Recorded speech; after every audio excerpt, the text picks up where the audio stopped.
Macam dah sesat je. Tanya je lah. Ni ada kereta berhenti ni. Tanya je.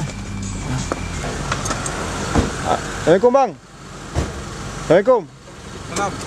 Bang, dari sini nak pergi jalan Temenggong 5. Direction macam mana bang? Kau ke Ustan? Temenggong 5 kat mana? Kau depan ke Ustan sana. Kat mana? Mana? Kau mana tadi? Jalan kat Tampoi ke mana? Temenggong 5, Air Cawan. Tu kat Segamat Atas sikit lah saya tahu tu. Kau pergi depan sana. Ikut kereta tu. Tapi kau ni depan je ikut dia. Lepas tu kau tanya orang tu. Kau tanya orang tu selalu tinggal sini. Abang jalan-jalan je ni nak tengok adik. Adik? Oh, ni kalau... Lawa bang. Allah, gerak pula kereta. Apa dia? Adik lawa? Adik jantan ni. Nak tengok dia je. Tengok.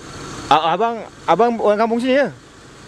Tak, abang kerja 7-Eleven ni tadi. Oh lah. Nak balik ni? Kau jalan situ. Bagus bang. Kau jalan sana.